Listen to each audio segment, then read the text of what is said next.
میرے پاکستانیوں، آپ نے دیکھا کہ کس طرح عالم اسلام کی لیڈر اور پاکستان کی ہیرو عمران خان کو عدالت کے احاطے سے اغوا کر لیا گیا۔ پھر آپ نے دیکھا کہ کس طرح نہتے لوگوں پر جو آئین پاکستان کے مطابق اپنا حق استعمال کرنے کے لیے اپنی امید اور اپنے لیڈر عمران خان کے لیے پرامن انداز میں نکلے، ان پر سامنے سے گولیاں چلائی گئی، 40 سے زیادہ کارکن شہید ہو گئے، 100 سے زیادہ زخمی ہو گئے۔ پھر آپ نے یہ بھی دیکھا کہ کس طرح اس کا الزام بھی خود سرکاری املاک کو نقصان پہنچا کر اس کا الزام تحریک انصاف پر ڈالنے کی کوشش کی گئی۔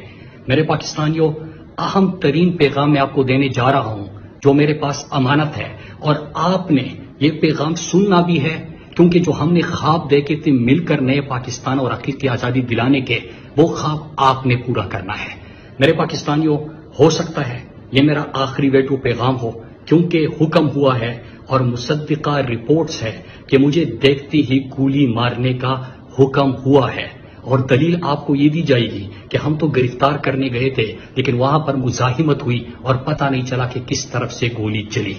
تو میرے پاکستانیوں، آپ نے اگر آج یہ عمران خان کو رہا نہیں کرتے تو آپ نے اپنے مستقبل کے لیے، کیونکہ یہ پاکستانیوں سے ان کی امید چھیننا چاہتے ہیں، یہ جو خواب ہم نے دیکھے تھے جس سے ان کو ڈر لگتا ہے، وہ خواب چھیننا چاہتے ہیں۔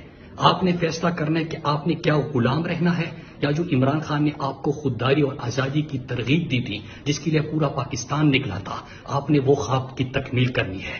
عمران خان کو اگر عوامی رد عمل نہیں آتا تو انہوں نے عمران خان کو بھی رستے سے ہٹانے کا منصوبہ بنا دیا ہے۔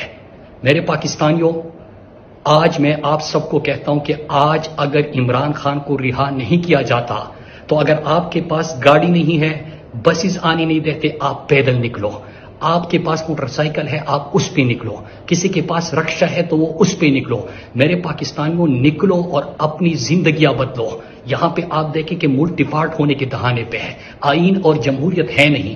آپ کی تمام لیڈرشپ کو اس وقت گرفتار کیا جاتا ہے، کوئی آپ کو پیغام دینے والا پھر نہیں ہوگا۔ لہٰذا آپ سب نے، کیونکہ مجھے کنفرم رپورٹس ہے، ہم تو اپنی زندگیاں اس ملک پر نچاور کرنے کے لیے تیار ہے۔ اگر آپ دیکھیں عمران خان کا قصور کیا ہے، عمران خان نے پاکستان کی حقیقی آزادی کی بات کی ہے، امریکہ کو ایبسولوٹلی ناٹ بولا تھا، عالم اسلام کا مقدمہ لڑا تھا، پاکستانیوں کے لیے کوشش کی تھی۔ اس وجہ سے عمران خان آج پابند سلاسل ہے، وہ بھی غیر قانونی عدالت کی احاطے سے اٹھایا گیا۔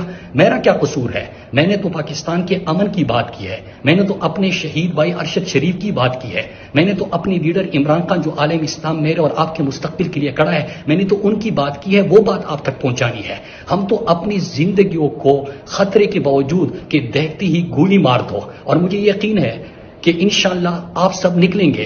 اسلام آباد اور پنڈی کے شہروں سے میں کہنا چاہتا ہوں، اپنے فیملی سے، بہنوں سے، بیٹیوں سے، بھائیوں سے، اپنی ماؤں سے کہنا چاہتا ہوں کہ کل دوپہر کی نماز کے وقت آپ نے سب نے اسلام آباد پہنچانا، اور جو اسلام آباد اور پنڈی میں ہے، ہم تو اپنی زندگیاں اس ملک پہ نچاور کرنے کے لیے تیار ہے۔ ہمارے معصوم کارکنان تو گولیوں کا نشانہ بنے، ان پہ اسٹریٹ فائر ہوئے۔ یہ سب کیوں ہو رہا ہے؟ کیونکہ آپ سب اکٹھے ایک دفعہ نکلیں گے، ان کے آگے کھڑے ہوں گے کہ مزید ایسا نہیں چلے گا، پاکستان بدلے گا۔ پاکستان بند کمروں میں چند لوگ جو فیصلے کرتے ہیں ان کی مرضی کے مطابق نہیں چل سکتا، جو زمین پر خود کو خدا سمجھتے ہیں ان کی مرضی کے مطابق نہیں چل سکتا۔ پاکستان پاکستانیوں کی مرضی کے مطابق چلے گا۔ میرے پاکستانیوں، تحریک انصاف کے کارکنان اور جتنے بھی لوگ ہیں، کراچی سے لے کے خیبر تک، گلگت بلتستان سے لے کے اسلام آباد تک، اور کوئٹہ چمن سے لے کے اسلام آباد تک، آپ سب نے گھر پہنچنا ہے، کیونکہ اس کے بعد شاید میرا کوئی ویڈیو پیغام آپ تک نہ آئے۔ کنفرم رپورٹس ہے، میں ایک جگہ پہ موجود ہوں، لیکن یہ ہر طرف دیکھ بھی رہے ہیں، ڈھونڈ بھی رہے ہیں، گولی ماریں گے۔ لہٰذا میں نے آپ سب کو اپنی بات پہنچانی تھی۔ اب کل دوپہر کے نماز کے وقت آپ سب نے نکل کر عمران خان اور پاکستان کے ساتھ وفاداری نبھانی ہے۔ مجھے یقین ہے کہ میرا پاکستان جس طرح آپ نے عمران خان کو مایوس نہیں کیا تھا، مراد سے جو عمران خان کا پیغام آپ کو دے رہا ہے، جو کچھ ہو رہا ہے پاکستان میں اور حقیقی آزادی کا ان کا پیغام تھا، میں وہ امانت آپ تک دے رہا ہوں۔ انشاءاللہ آپ نا امید نہیں کریں گے، کل دوپہر کے جمعے کے نماز کے وقت ہم سب نے انشاءاللہ اسلام آباد پہنچنا ہے۔ آپ سب کا بہت شکریہ۔